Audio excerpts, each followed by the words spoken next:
Hi friends, இன்றைக்கி நம்ம பார்க்க போகிறது பீக்கங்காய் பொரியல்.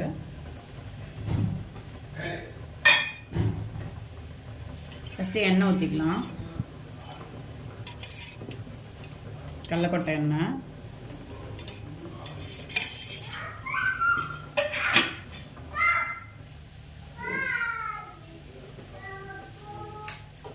நல்லா எண்ணெய் காஞ்சதுக்கப்புறம் கடுகு, கடலைப்பருப்பு, உளுத்தம்பருப்பு கொஞ்சம் கொஞ்சம் போட்டுக்கோங்க.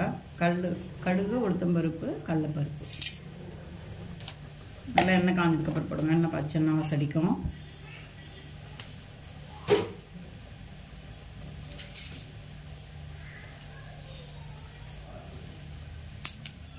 எடுத்து கருவேப்பிலை போடணும். கடுகு, உளுத்தம்பருப்பு போட்டதுக்கப்புறம் கருவேப்பிலை, வரமிளகா இல்லை பச்சை மிளகா. பச்சை மிளகா போட்டிங்கன்னா நல்லாயிருக்கும்.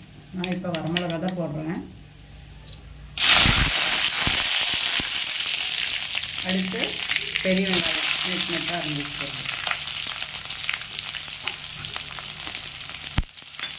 நல்லா வணங்கிட்டோம்.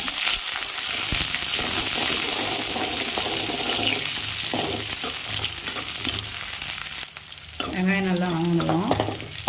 நம்ம பீக்கங்காய் போட்டுக்கலாம். பீக்கங்காய் சின்ன சின்னதாக அரைஞ்சி வச்சுருக்கேன். தோல் சீவிட்டு அதை ஆட் பண்ணிக்கலாம்.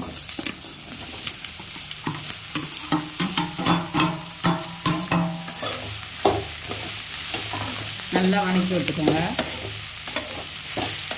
நல்லா வணங்கட்டும்.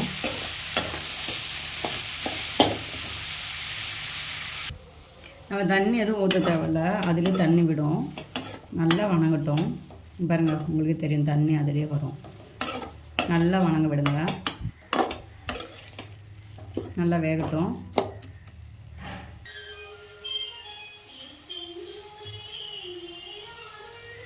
நல்லா வணக்கி விடுங்க, வேகட்டும். உப்பு போட்டுக்கலாம்.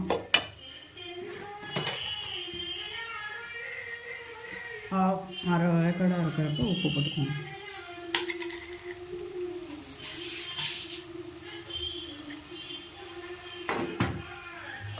உப்பு போட்டுட்டு நல்லா வணக்கி விடுங்க.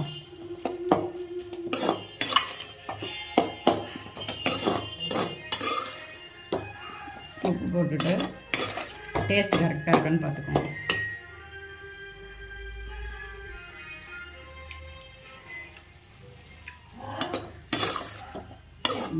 காரம், டேஸ்ட் எல்லாமே கரெக்டாக இருக்கும்.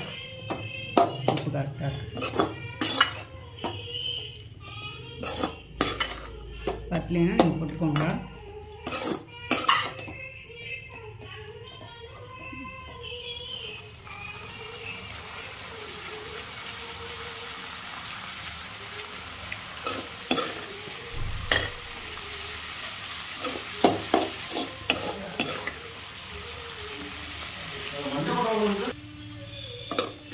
நல்லா வணங்கதும் நல்லா வெந்ததும் நல்லா தேங்காய் போட்டுக்கலாம்.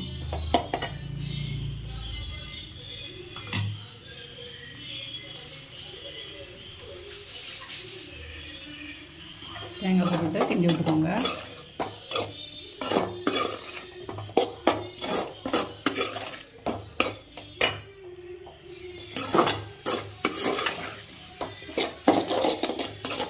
தேங்காய் போட்டுட்டு நல்லா வதக்கி விட்டுட்டு அடுத்து கொத்தமல்லி போடுறோம். கொத்தமல்லி தூவி இறக்கி ஊற்றணும். அவ்வளோதான், பீக்கங்காய் பொரியல் ரெடி. என்னோடய ஸ்டைலில் பீக்கங்காய் பொரியல் ரெடி. வாங்க சாப்பிட்லாம்.